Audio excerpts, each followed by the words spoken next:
Welcome to some very famous people you've never really heard of. Bite-sized biographies of the famous, the infamous, and the quirky in less than an hour. My name is Philip D. Gibbons, and there is more information about me, this podcast, and a bibliography at someveryfamouspeople.com. There are also photographs of many of the individuals and items mentioned in this podcast.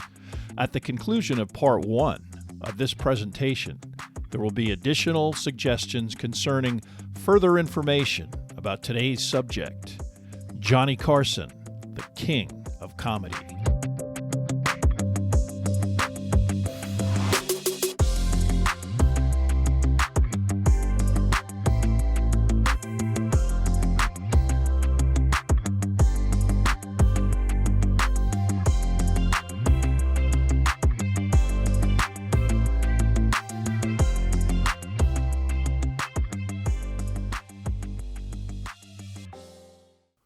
Now let's get started with our story about Johnny Carson. On May 22, 1992, Johnny Carson made his final appearance as the host of The Tonight Show. His reign as the king of late-night American television began almost 30 years earlier, on October 1, 1962. He or a guest host appeared in 6,714 episodes, not including reruns, and the program achieved an unprecedented level of television success, establishing Carson as a uniquely popular American icon and celebrity. His show routinely attracted approximately 40% of the nation's late-night audience, and by the late 70s generated almost 20% of NBC television's profit. His compensation reflected these achievements. By the mid-70s, he was the highest-paid American entertainer and eventually earned $25 million annually from his NBC salary alone. But although television viewers responded to a persona that radiated a friendly warmth and hilarious sense of humor, his private life was frequently a stark contrast, marked by 3 high-profile divorces, lengthy business and personal relationships severed abruptly and permanently over perceived slights, and a personality described as guarded, aloof, and frequently brutally cold. John William Carson was born on October 23, 1925, in Corning, Iowa. At the time of his birth, his father, Homer Kit Carson, was a lineman for the Iowa and Nebraska Light and Power Utility. His mother, Ruth Carson, although unusually college-educated, was a homemaker to Johnny, his older sister Catherine, and younger brother Richard. Although Carson grew up during the Great Depression, he and his family did not suffer the great deprivation that affected many of their Midwestern neighbors. Johnny's father was promoted into management at the utility, and while he was transferred to several towns in southwestern Iowa and ultimately assigned to Norfolk, Nebraska, his management job at the electric company was never in jeopardy. Johnny's early childhood was nothing out of the ordinary. He attended elementary school and was sociable, making several friends. Free time was spent at the YMCA, riding his bike, and in the summer, camping along the nearby Elkhorn River. But from an early age, Carson had a propensity to perform, at first merely imitating the cartoon character Popeye. He himself explained this inclination in an interview with Rolling Stone magazine, an indication that Carson was headed for a certain career path at an early age. There comes a time or a moment when you know in which direction you are going to go. I know it happened to me when I was quite young. I think it's when you find out that you can get in front of an audience and be in control. I think that probably happened in grade school, 5th or 6th grade, where I could get attention by being different, by getting up in front of an audience or a group of kids and calling the attention to myself by what I did or what I said or how I acted. And I said, hey, I like that feeling. When I was a kid, I was shy, and I think I did that because it was a device to get attention. And to get that reaction is a strange feeling. It is a high that I don't think you can get from drugs. I don't think you can get it from anything else. The mind starts to do things that you didn't even realize it could do. I suppose it's the manipulation. I suppose it's the sense of power, the center of attention, and the meism. And performers have to have that. That's one of the things that goes against the grain of being brought up that you should be modest, you should be humble, you shouldn't draw attention to yourself. Well, to be an entertainer, you got to be a little gutsy, a little egotistical. Carson himself would also describe another monumental moment in his life when at age 12, a boyhood friend showed him a marked deck of cards and a booklet that explained how to perform card tricks. He immediately began buying books about magic and even ventriloquism, obsessed with the idea of performing as a magician. From then on, he was constantly pestering friends, relatives, and his immediate family with magic tricks, especially card tricks. He assumed a stage name, the Great Carson, his mother giving him a Christmas gift of a magician's table with a black velvet cloth ornately embroidered with this new identity. But this was not a child's private hobby. A driven Johnny also quickly sought out audiences for his budding act, performing for his mother's bridge club, church socials, and eventually snagging his first paid gig at the age of 14 before the local Rotary Club. His fee, $3. This process also underlined a fundamental within the Carson family. Ruth Carson, both domineering within her marriage and austere in dealing with both of her sons, was never verbally supportive of her older son's efforts, his determined performing possibly a search for the approval and attention he never received at home. Although World War II broke out in 1941, Carson continued with his high school studies until graduation. He did not demonstrate a deep intellect, graduating 54th in a class of 141 with a B average.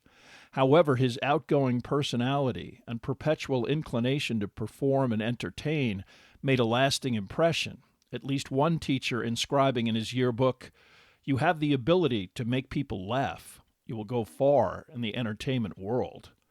Carson enlisted in the Navy, fully intent on participating in action against either Japan or Germany. Instead, he wound up in officers' training school, first in New York and then at tiny Millsaps College in Jackson, Mississippi. Finally, in mid-1945, he shipped out on the battleship the USS Pennsylvania, headed for the Pacific Theater. Despite atomic bombs being dropped in early August and the Japanese surrender, sporadic attacks continued. On August 12th, the Pennsylvania was damaged by a torpedo. The ship managed to make it to Okinawa, but 20 sailors were killed, the closest Carson got to mortality during the conflict. After a short time in port, the Pennsylvania then turned around and headed to Seattle. There, Carson, an officer, was placed in charge of a troop train that not only carried veterans back to their homes and various stops across North America, but also carried the bodies of dead combatants, an odorously grim reminder that was unavoidable within the train compartments. After this assignment, Carson was then sent to Guam. With the war over, there was plenty of downtime, requiring organized entertainment that Johnny took part in, utilizing a ventriloquist dummy named Eddie, his jokes mostly poking fun at other officers, which went over big with the rest of the audience, always eager to laugh at their superiors in a socially acceptable manner. Before long, the Pennsylvania was headed for the mainland U.S., the end of Carson's service and discharge, and eventual enrollment at the University of Nebraska. There he pledged a fraternity, but his military experience dimmed his enthusiasm for the typical antics of his more sophomoric fraternity brothers. It was here that Johnny would first get tagged as aloof, not particularly popular, and even a loner. Nevertheless, he was a high-profile student, achieving notoriety in the annual fraternity talent show, his frequently risque humor establishing him as a well-known campus figure. He also routinely worked his magic act for paid gigs, both within his fraternity and at other social events in Lincoln and beyond, performing in front of milkmen's conventions and municipal clubs. Radio was also still the primary entertainment medium in the late 40s, television still in its infancy in the Midwest. By his senior year, Carson had a recurring role on a 30-minute radio comedy serial on Lincoln radio station KFAB 3 times a week, appearances that required him to get permission to get to his Spanish class 15 minutes late. Writing his senior thesis on the topic of how to write comedy jokes, Carson listened to his own recorded tapes of the preeminent radio comedians of the day, Fred Allen, Milton Berle, Jack Benny, and Bob Hope, endlessly studying their style, intent on finding the formula that he could use for his own similar success. Johnny Carson graduated from the University of Nebraska in the spring of 1949. His ability and ease as a master of ceremonies and performer was readily identifiable, and he was hired even before graduation by Omaha radio station WOW 590 AM. His salary was $47.50 a week. This was no backwater position. WOW was one of the most powerful radio stations in the Midwest. Johnny serving as an on-air personality from 8:15 until 9 a.m., starting on August 1st, 1949. This was not the only major transition in Carson's life. On October 1st, 1949, he married his longtime college girlfriend, Joan Jody Walcott. Their relationship was a very traditional liaison, imbued with Midwestern values, Jody so supportive in Carson's chosen vocation that she accompanied him on stage during his various magic shows as his assistant. Carson was also domineering to the point of picking out her wardrobe, and the marriage was clearly all about his professional needs and career. After the wedding, there was no formal honeymoon, the couple returning to work and life at Carson's modest Omaha apartment. Along with his radio assignment, Carson was quickly designated as the host of a 15-minute television program that began at 12:30, which he called The Squirrel's Nest. Expectations were not particularly high, as WOW was the first station to go on the air in eastern Nebraska and western Iowa, but Carson was able to adopt both a sarcastic and endearing manner with a touch of slapstick, which became his core television personality. On both his radio and television program, nothing was sacred, not even Christmas, which turned into a pie-throwing melee live on the holiday itself, and not the standard radio routines of conventional radio. Record companies sent out pre-recorded interviews of recording stars, which DJs typically could use for positive interviews and publicity. One such package had Patty Page responding, quote, "When I was 6, I used to get up at church socials and do it," unquote. Unlike the standard question that would have been something along the lines of, "When did you start performing publicly?" Carson substituted the question, "I understand you're hitting the bottle pretty good, Patty. When did you start?" This was funny original stuff in 1950. Carson also anticipated some of his more famous routines on The Tonight Show, reading fake letters on the air, answering alleged questions from viewers. One such letter supposedly asked, "What do you have to do to be in broadcasting?" Carson's deadpan response, "Have an outside source of income."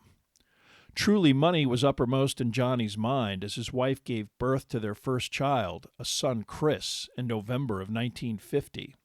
Even by then, Carson was ambitious, and despite his early success, understood that any real prominence in his industry could only happen in New York or Los Angeles.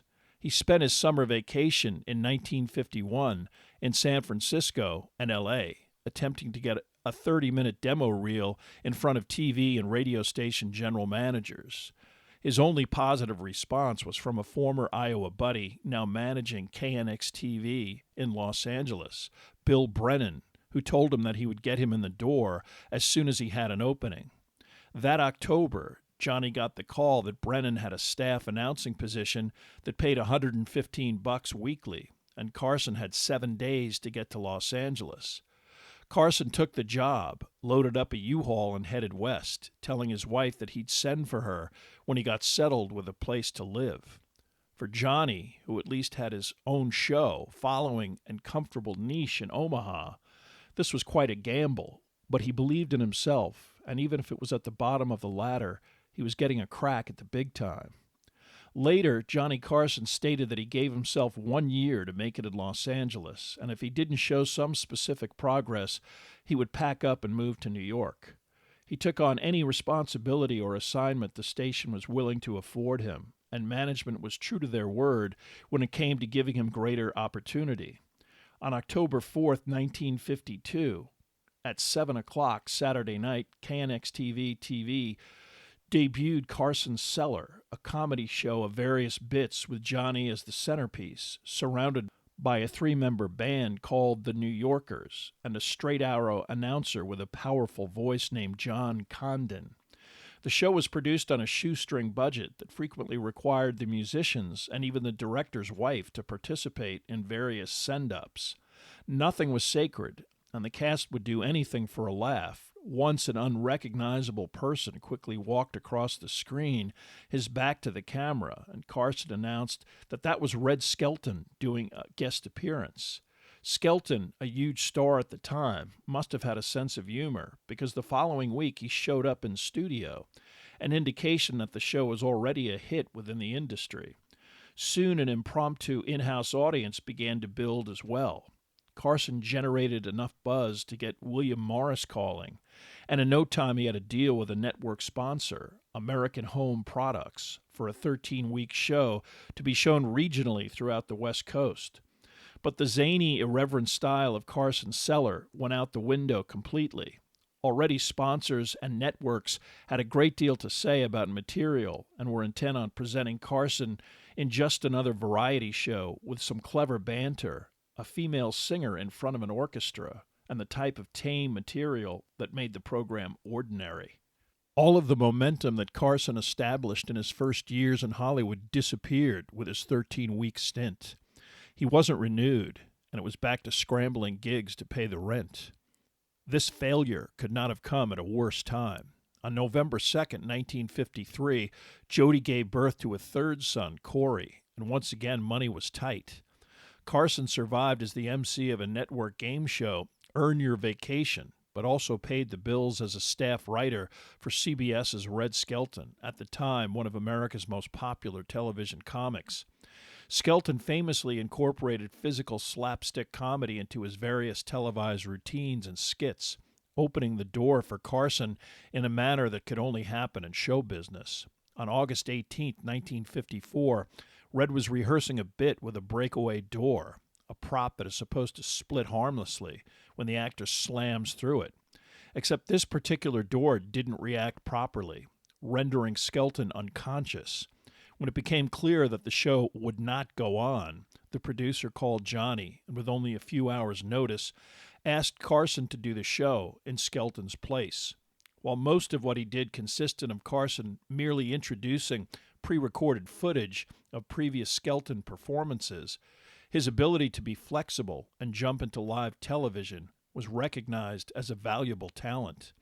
This led to a contract with CBS, and the development process began for another iteration of the Johnny Carson Show, a summer replacement that first appeared on June 30th, 1955, on Thursdays at 10 p.m. The network provided at least a foundation for success, allowing the hire of announcer Condon and Carson's producer buddy, Bill Brennan. But once again, the challenges of network television and sponsors stifled Carson's various talents and attempted to fit him into the current variety show persona.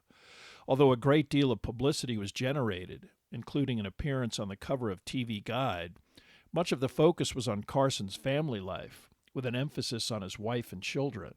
This was ironic because much of Carson's free time was spent keeping late hours with broadcast cronies at various industry watering holes, his wife stuck in their home in the San Fernando Valley, raising a very demanding trio of young boys. Producers and directors were hired and fired. Formats changed, but it did little good. This version of the Johnny Carson Show lasted 39 weeks. Upon cancellation, Johnny, still under contract, was given a daytime program, also called The Johnny Carson Show, also canceled by the end of the summer of 1956. Desperate for money and visibility, Carson signed on for $400 a week at a nightclub in Bakersfield. Not particularly happy with his current show business direction, Carson spent much of his stand-up routine putting down the locals with a predictable response. His career seemed to be bottoming out. In the spring of 1957, Carson fired his agent at William Morris, convinced by two relative neophytes, Tom Shields and Al Bruno, that they would spend way more time on him as their major client, as opposed to a much larger traditional agency. Shields was able to get Carson an audition for a daytime network game show. It was a come-down from primetime network television, but it was a job, and it got Carson back in the game when the producers found him to be head and shoulders over any of the other candidates.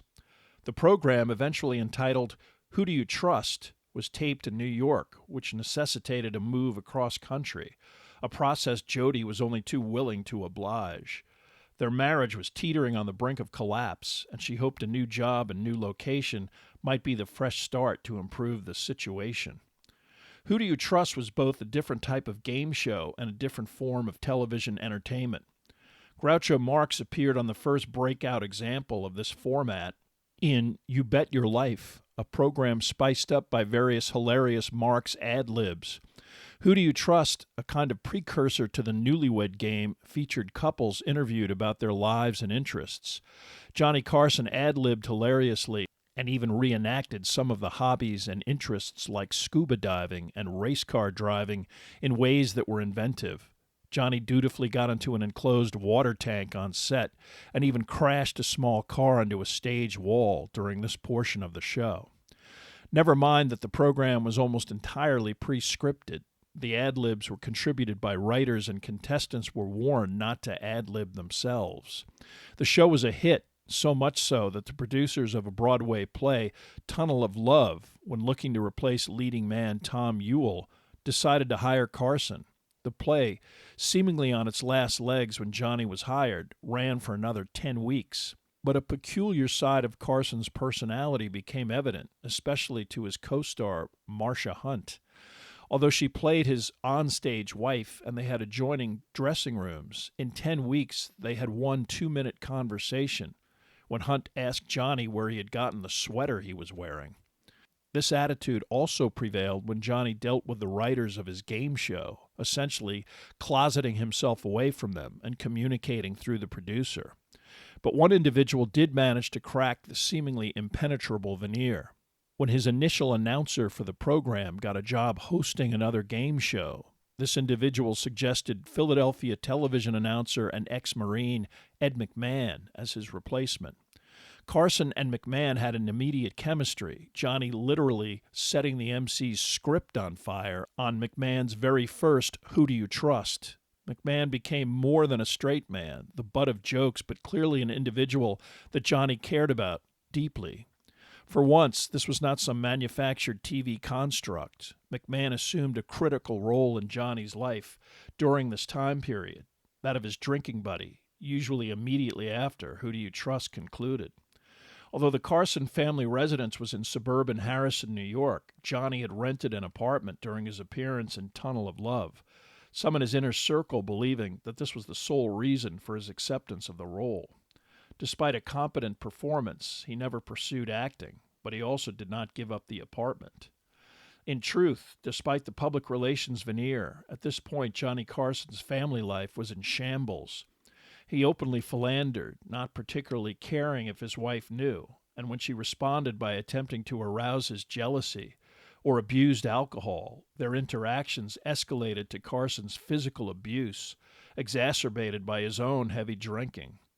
Only his Midwestern upbringing prevented Carson from coming to an obvious conclusion.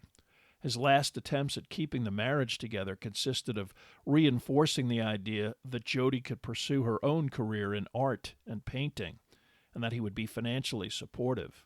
This didn't work out. In September of 1959, the couple separated legally. Carson moved to a new bachelor pad on Manhattan's East Side, probably where he belonged all along.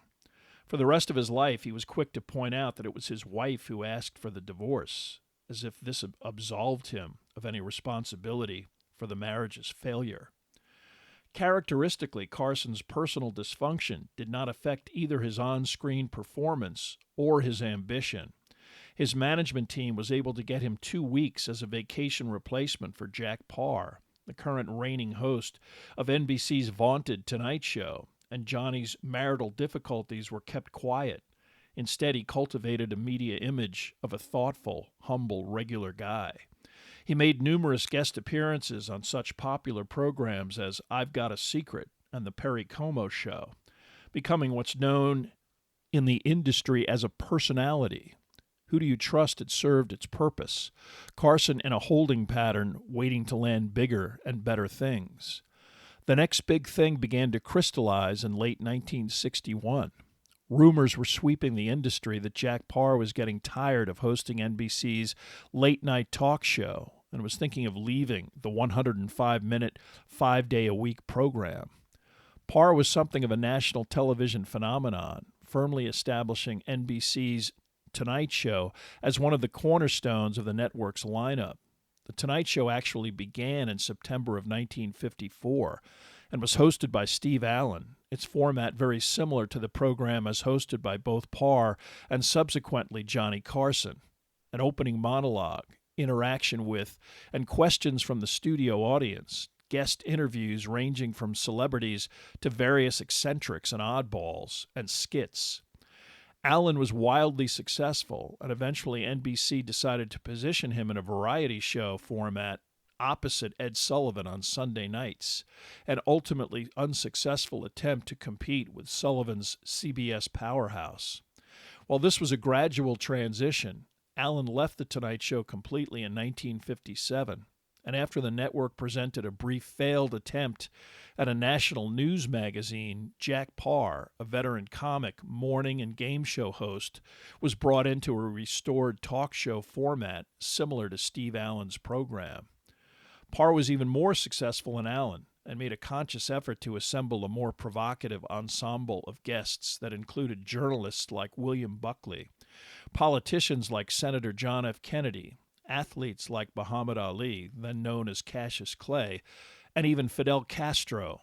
The show had much more depth than the typical talk show with appearances from the usual actor or singer flogging their latest film or song project. Parr's own wit, humor, and personality became the basic impetus behind The Tonight Show becoming a national institution. But unlike the steady, consistent Carson, at least on the air, Paar had a quirky personality that didn't mesh well with the requirements of a national television celebrity. He was cerebral, secretly uncomfortable as the center of attention, and found the process of composing and performing a daily monologue both tedious and grueling. Although it stunned the audience, it should not have surprised anyone close to him when he abruptly walked off the program in 1960 in a dispute over the term water closet that network censors cut from the show, removing the words and the joke that contained them, replacing them with a news segment without telling the host. Although The Tonight Show simulated a live performance, it was actually taped a few hours before airtime for just such a situation. The next night, February 11th, 1960, about halfway through the program, Paar made the following announcement. "I am leaving The Tonight Show. There must be a better way of making a living than this. There's a way of entertaining people without being constantly involved in some form of controversy, which is on me all the time. It's rough on my wife and child, and I don't need it. I like the National Broadcasting Company. They've been swell to me, and I've been pretty wonderful to them. I took over a show with 60 stations. Now there are 158. This show is sold out. It's the highest, I think, money producer for this network, and I believe I was let down by this network at a time when I could have used their help. You have been peachy to me always." With that, Paar got up from his desk and literally walked off of the set, leaving his MC, Hugh Downs, to finish the show. He then disappeared for approximately a month before returning on March 7th to an enthusiastic response. But Parr's fundamental angst remained, and within 2 years it was announced that he would leave The Tonight Show on March 30th, 1962. He was considered such an irreplaceable fixture at the time that several major stars, including Jackie Gleason, Groucho Marx, Bob Newhart, and Joey Bishop, all declined and offered to replace him as The Tonight Show host. Carson himself also initially declined, believing he wasn't ready for such a high-profile, practically daily situation. Because of the reluctance, of the other potential candidates, and because the network and Carson's manager Al Bruno were becoming more insistent once Parr had an official exit date, Johnny finally agreed. NBC was very enthusiastic, most likely because they did not realize that Who Do You Trust was the most scripted game show on television, and they allowed Carson to fulfill the final 6 months of his ABC contract. The network used various guest hosts to run out the clock until October 1st, 1962, including Art Linkletter, Jerry Lewis, and Merv Griffin. The latter host so good that he got his own NBC daytime show out of it. Carson's version of the show had some immediate changes from the Parr era. Johnny's announcer was Ed McMahon, also making the transition from Who Do You Trust. Paul Anka wrote a brand new theme song, which eventually was literally associated with Carson, who eventually wrote lyrics to the song. Although the lyrics were never used, it entitled Johnny to 50% of the royalties generated by the song's usage. From the very first program, Ed McMahon introduced Carson with his trademark drawn-out, "Here's Johnny," that remained for the entire duration of Carson's stint. But these cosmetic and behind-the-scenes production team changes couldn't obscure one fundamental aspect of the transition. If Carson was unable to fill Parr's shoes, there was no guarantee that the network would even keep the show, much less Carson. The vast majority of the rest of late-night television consisted of reruns of cheap B-movie catalogs, far less problematic to program. Although on his initial program he received an introduction from Groucho Marx, Carson did avoid a glitzy overload of A-list superstars, opting instead for Joan Crawford or Rudy Vallee, both had books to plug, Tony Bennett, whose music Carson liked, and the hilariously verbose Mel Brooks. Columnists and television critics were lukewarm. Industry insiders also felt that the show lacked direction and Parr's distinct, ingratiating quirkiness. But the public seemed to feel differently. From the very first week of the new Tonight Show starring Johnny Carson, the ratings were not only good, they were historically sensational, better than Jack Parr. It did take Carson a while to settle in, to work in his own new characters, and to develop his own style, but his overarching theme was to make any guest host look good, and if they were pompous or boring, to poke fun at them in a way that kept the show upbeat. A perfect example involved comedian Red Buttons, never known for much more than typical nightclub slapstick and one-liners. Uncharacteristically on a show appearance, Buttons launched into a long-winded political and social commentary, not sensing that Carson wanted him to move on. Finally, when he and the audience could stand it no more, Johnny quipped, "Wow, you're just a regular red-headed Dr. Schweitzer this evening, aren't you?" A line that brought down the house. On August 17, 1963, Carson, possibly feeling more secure professionally with more than a year under his belt at the new show, married his longtime girlfriend, Joanne Carson. This despite years of fighting publicly, acrimonious vacations in which one of them left and went home early, and numerous friends and acquaintances advising them not to tie the knot. Even the ceremony and reception were odd. Only a tiny number of participants witnessed the actual marriage, the couple's parents not even invited. The reception included only a few more individuals and was held at Johnny's apartment. The guests mostly Tonight Show-related staff, like band leader Skitch Henderson and producer Art Stark.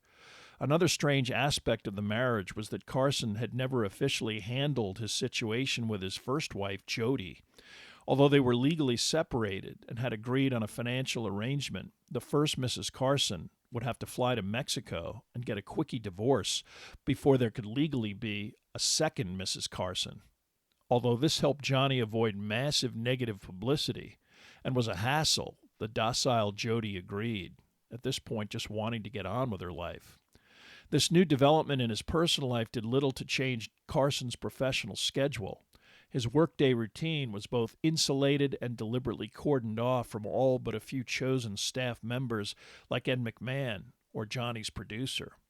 This producer, Art Stark, had also been the producer on Who Do You Trust? Johnny usually came into his office at 30 Rockefeller Plaza at about 10, and sometimes later, depending on how late he had been out the night before.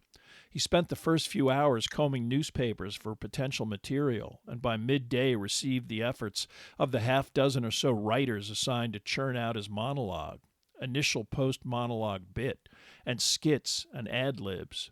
Reviewing the material, he made changes, added some of his own ideas, and eliminated gags he didn't like. He rarely met with writers, passing along any criticism via Art Stark. The guests appearing on the show were the domain of the various talent coordinators and the show's producer. It did not take long for the extraordinary celebrity of Johnny Carson to take hold. By October of 1965, only 3 years after his first appearance, one New York newspaper printed that Johnny might have, quote, the most familiar face in America, unquote.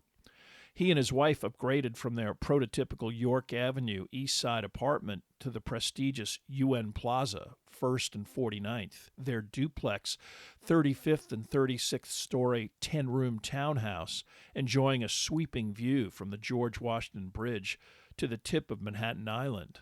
Some of their neighbors included Senator Robert Kennedy, David Susskind, Cliff Robertson, and another individual who eventually became very friendly with Joanne Carson, Truman Capote.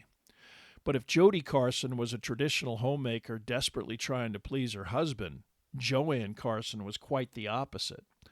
Perhaps, so thrilled to finally be Mrs. Johnny Carson, Joanna seemed deliriously happy, the relationship not as combative as their premarital interaction.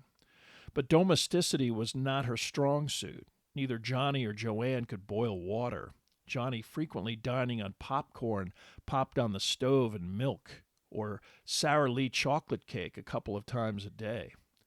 Joanne spent much of her time redecorating the townhouse, an ongoing process that eventually left clutter everywhere.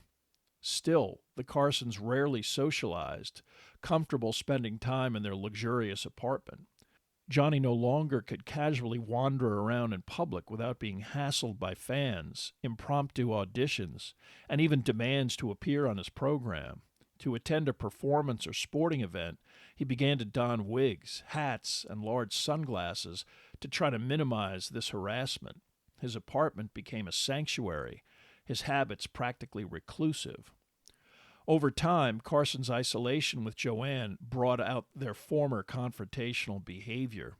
This also would not escape the scrutiny of Truman Capote, who literally could hear Carson's verbal and physical abuse through the walls.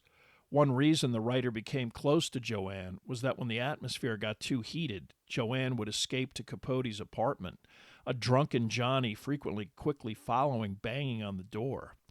Capote would have her wait until Carson had most likely passed out before she furtively returned to her place. Johnny's relationship with his sons was also predictably problematic. His first wife had issues with alcohol, exacerbated by her inability to raise 3 teenage and pre-teenage boys. Her solution was to put all 3 in boarding schools in Westchester. Eventually, Jody's drinking got her confined to a halfway house in Connecticut, and Johnny Carson felt that he had no choice but to pursue full custody, which he did successfully. But his children remained in boarding schools, and while they spent holidays in New York City, their father spent his free time performing in Las Vegas or out of town. Their main parental influence during this time period would have been Joanne, a not particularly maternal figure. Eventually, Jody became involved in a relationship with an individual named Donald Buckley, who she actually married, possibly because it might help her regain at least partial custody of her children. Her divorce settlement allowed her alimony of 15% of Carson's gross income if it exceeded a certain number, which it already had. Jody agreed to forego future alimony but demanded additional cash based on her belief that her payment had not kept up with Carson's salary increases.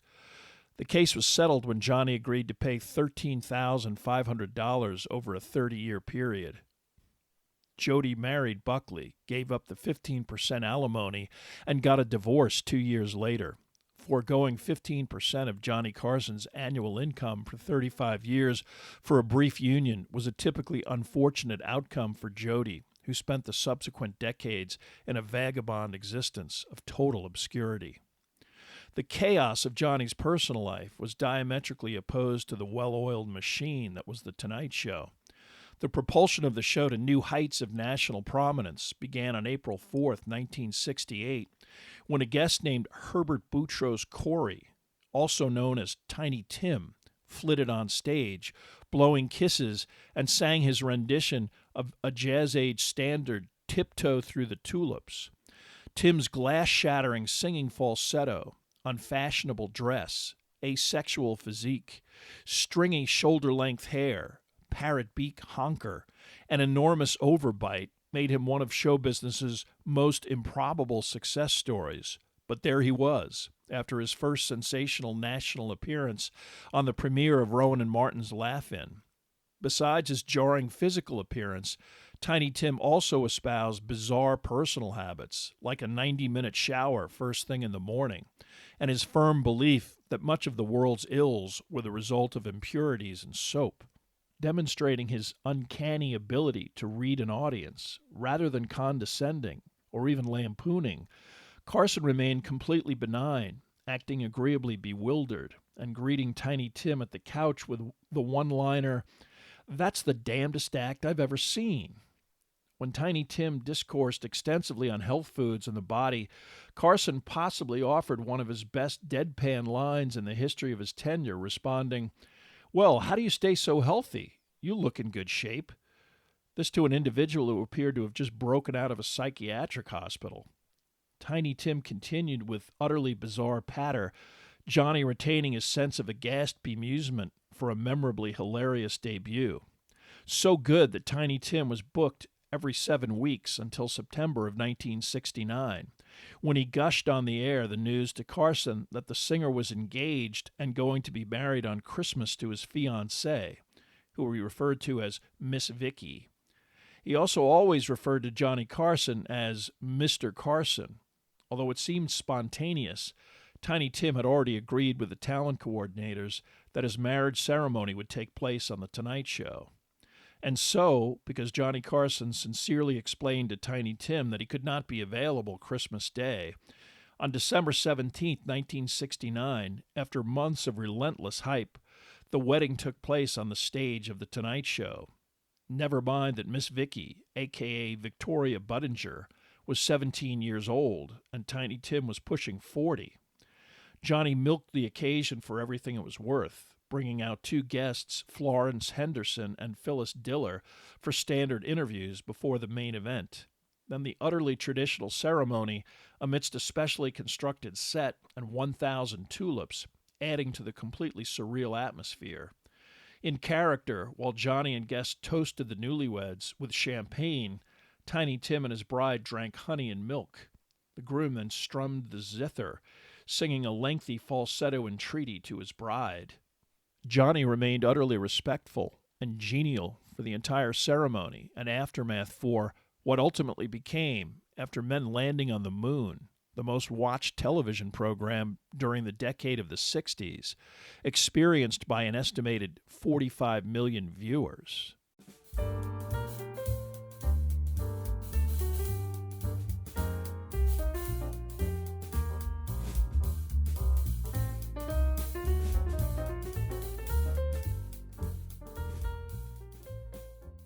Thank you for listening to part 1 of this podcast about Johnny Carson.